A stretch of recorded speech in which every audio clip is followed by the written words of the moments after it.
Welcome to another Mondays Live. I am Elle Cole, and I thank you so much for joining us. Today, we have a special topic for you, but before we talk about that, let me introduce myself. I am Elle Cole, the mom and blogger behind cleverlychanging.com. I blog about finance, health, and wellness, and also family, parenting, and homeschooling. So please stop by my blog, go to the podcast tab and listen to some of my past episodes. And hi, I'm Janus Adams, the other half of Mondays Live with Elle and Janus. I am a mother. I'm also a grandmother now, and I never homeschooled, but essentially I got to teach children really somewhat worldwide through my books and audios and board games that I published, the Backpack series. And so we're going to share some of that with you today. And, we've just been thinking about all that our children are going through at this time and the difficulties that they are experiencing. But we're also celebrating and really taking a step back and saying, wow, look at the resilience of our children. Look at what they are learning. And on the news recently, and this was a story that ran on NPR, that told about the actual headline was that more and more children are getting COVID. They are coming down with the virus. But the reverse side of the story was that as they interviewed more and more of these children to try to find out, things about what was happening to them in terms of the illness and the different ways in which their they were experiencing the illness as opposed to the way we are, the story came out that so many of these children, young children, 7 years old, 8 years old, who are getting the virus, reported being what they were really concerned about was their parents and their grandparents, because they had heard that they could infect them. And so you have these young children taking on a sense of compassion that otherwise they might not have had. They are still little, they are still getting the love and the nurturing, because children, by definition, they cannot go into their room and quarantine by themselves, not like that, not the way adults can. And so we just thought we would, talk about what is happening to our children, but some of the lessons they're learning at this point, and some of the lessons we are learning as we deal with what they're going through. Absolutely. I think right now, many of us are a bit surprised by how long the pandemic is lasting. And so, of course, the lives of our children have been disrupted, but we can't just harp on the negative. We also have to look at it like an opportunity to be flexible. When I think about all of the attributes and characteristics that a homeschooling family must have, is flexibility. Flexibility comes to mind first, and that is what our children are learning firsthand. So while they may not be getting all of the academic lessons that we would want them to, because again, virtual schooling, distance learning is a bit different. And so not being in the classroom is not exactly the same as being in the classroom and learning from a teacher who's right there, who you could reach out and touch. A lot of the lessons that we learn aren't always those lessons that are verbal. A lot of times it's the demeanor and things that may not be conveyed through a device, through virtual schooling. And so our kids have to learn other lessons as well. And right now they're learning resiliency, they're learning flexibility, they're learning how to focus, they're learning how to self-motivate, how to be able to get tasks done on their own. And I think these are some of the lessons that are very important at the time that we're living in. We are moving into a more virtual society, and this probably will not change. The way our jobs are being done at home is probably not going to go back to how it was pre 2019.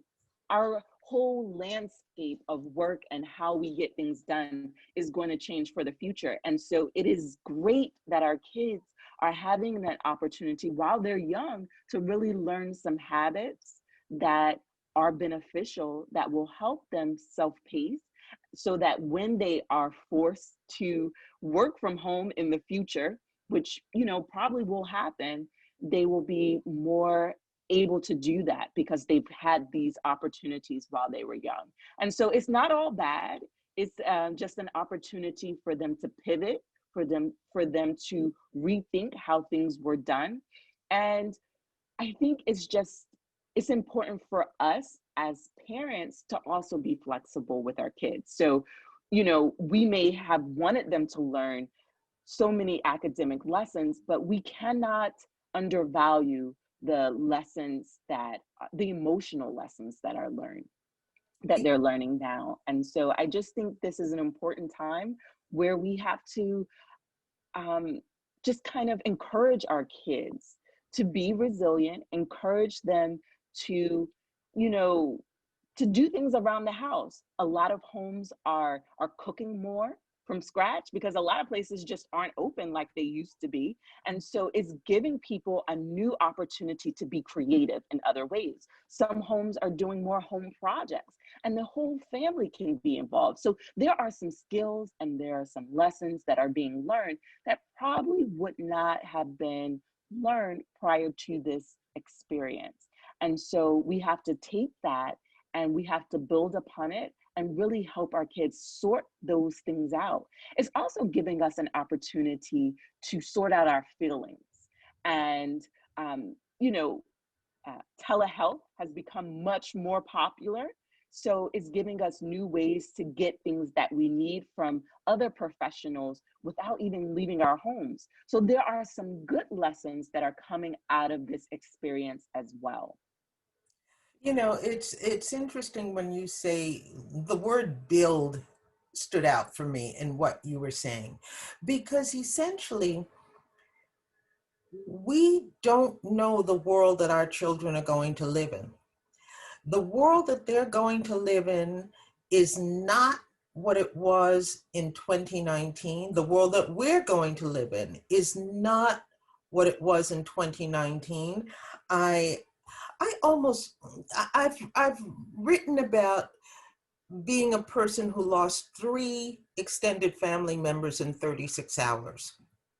And these were, you know, one was, 2 were actually musicians, one was a phenomenal painter. These are people who still had so much more to contribute to the world. The very fact that as we are recording this, over 250,000 people in the United States alone have died. There is a hole in the earth where they were supposed to be, and there should be. We should never gloss that over, because then that's one of the major lessons we would not have learned. But in that, the new administration is coming in with the theme "Build Back Better," and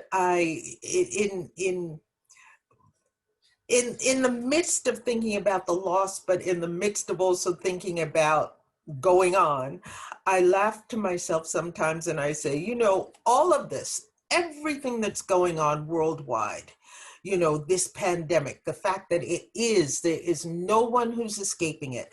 It is as though the gods on high looked and said, we are sick of you people. All the wars that you keep having, messing up lives that we put out there, not you, we did. Oh, you're bombing our earth, you're polluting the waters, you are, eroding the ice cap. Enough. Just go to your room and don't come out until I tell you to come out. And I say that jokingly, but obviously seriously, because I do feel that to some extent, that's what we're going through right now. as a world population. Build Back Better means that we don't know what this is going to bring about. But what we do know is that we have to make sure that our children are capable of meeting anything. That means the reservoirs that we build within them are what's really going to count more than specific lessons in social studies. And frankly, our social studies could stand to be reworked because so much of it, especially in the United States, the historical part is based on serious fictions. And fiction is the kind word for what we've been told in many cases about our past. And our past does need some remedy. We do need to also leave that and make a change, but I know you want to talk about it a little, that there's something that you're thinking about with all of this. And then I just wanted to read something in closing about an earlier time and how this was handled. Yes, I just wanted to let parents know that the experience that we're having right now is unique for us, but our world has lived through a pandemic before, and children's lives have been disrupted in the past. Like when there were wars in the past and, all of the men left the homes, children had to learn resiliency then, and they had to learn how to help out, how to just kind of be an integral part of the family. And so I think that is what is happening now. Our children are being tested and they're learning lessons about survival. And so we have to allow them to learn that lesson. I think this is a part of life. It may be, you know, disheartening for us because we don't want our children to have those particular experiences, but learning how to live through adversity is positive. And so I just appreciate the fact that our children are learning this sort of experience and they're going to see the other side of it. And So I think that's coming just through it something we have to well. remember.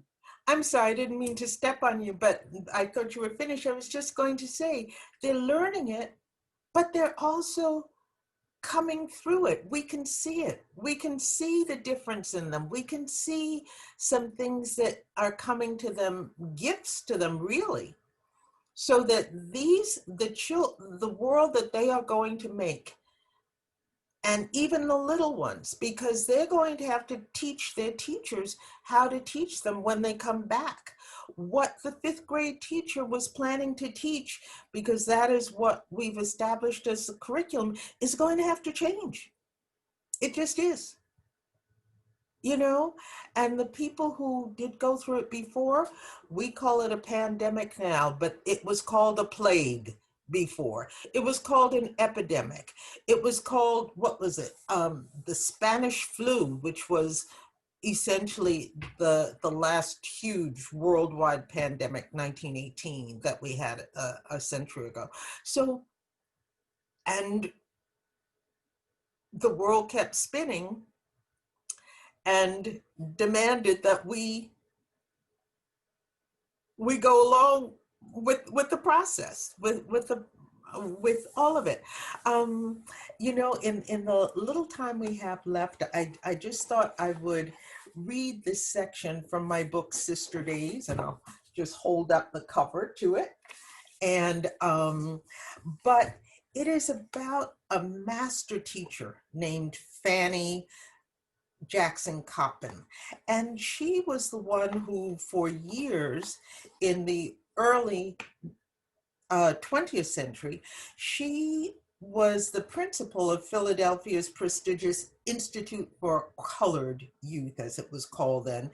And her stewardship of that school was so profound that it survives today as the Cheney University that we all know, Cheney in Pennsylvania.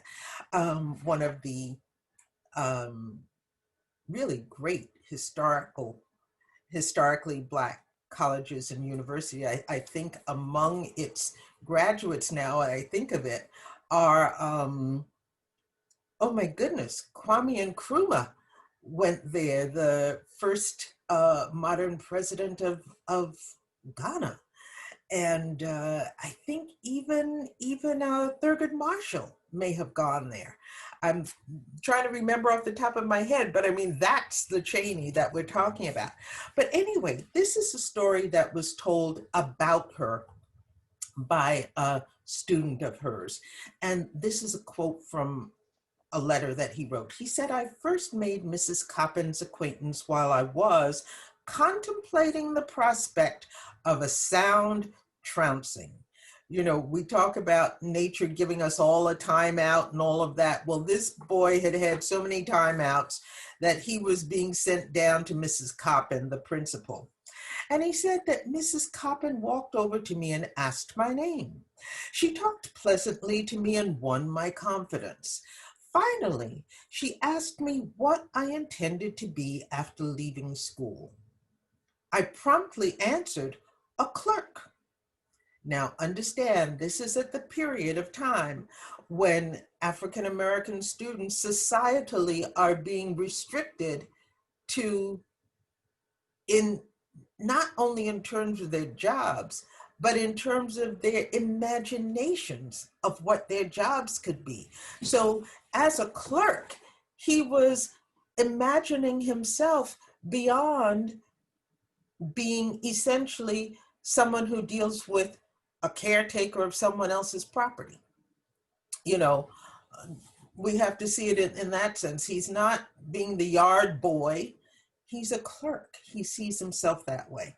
But anyway, in language which was perfectly clear to me at 10 years of age, she pictured the great work to be made by in the learned professions, great cures to be made by colored doctors, he says, African American, we'd say today, cases to be won by African American lawyers, books to be made by African American writers. Now, clearly, this is a young man coming from the African American experience of that time, but the wisdom of this story applies globally, you know? And he says, then she said, Mr. Venning tells me that you like arithmetic. I think I'll have to make you a civil engineer. And she did. From that time on until the day of the conferring of my degree, he writes, 16 years later, she was my constant advisor. And so when John Durham, that was his name, shared that account of his teacher and mentor, he had indeed become an engineer, a journalist, and a diplomat. Excuse me, that's my phone. And like so many of you, it's just one more robocall. I'm sorry I can't control that right now, but I'll take a break.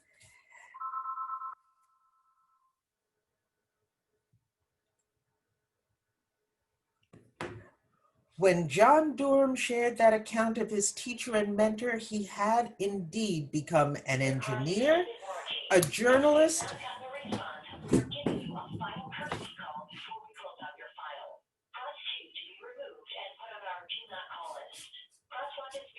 I can't even shut the thing up. This is how you know these are crooks, you know? I can cut it out if you just, if it's, That's why I'm stopping. I'll go back to, let me just stop. It is Monday, the 23rd of November. You get it? This is not the other days that we've been through. This is today. A crazy day from this morning. Hopefully it has stopped. Sorry about that. When John Durham shared that account of his teacher and mentor, he had indeed become an engineer, a journalist, and a diplomat. How Coppin worked her miracles may be found among her hints in the section of her book titled Object of Punishment. Sometimes, she writes, if a child is naughty, it will do him good to run out in the yard a minute. And indeed, in these days of the pandemic, maybe they can't run out in the yard, but that doesn't mean that their minds can't run wild for just a moment. That may be all it takes, she says. Remember all the time you are dealing with a human being whose needs are like your own. Words to the wise, teacher and parent. So that is, in 1913, when this is happening, the world is erupting into a second world war. When it comes out, it will have a plague called the Spanish flu, and children are coping with terrible things. But somehow they survived to produce my grandmother, who produced my mother, who produced me, and they produced your grandparents or great grandparents to produce your parents to produce you. So somehow they came through that era, and that is what I'm keeping in mind. Yes. And our children will learn that same sort of adaptability, and they will go on and generations will follow. So we just have to keep that story and keep those ideologies in mind, because we may be facing a tough time, and there may be still more tough times ahead, because it doesn't necessarily look like things are going to be turning around anytime soon, but our perspectives can change, and we can teach our children how to adapt and how to go on and build better lives because of this. That's what it's about, helping our children into the lives they will lead and helping ourselves take a breath and relax and know that they will be fine if they are just treated like human beings who are on a journey. Yeah. Well, folks, that's all for today, and we hope that you enjoyed this conversation. Please leave the word replay in the comments section so that we'll know that you were able to watch. And you can also leave future show topics that you're interested in having us discuss in the comments section as well. All right.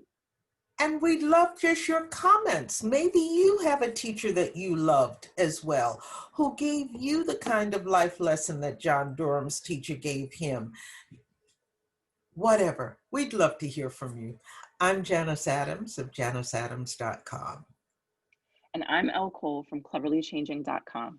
Bye now. Bye now.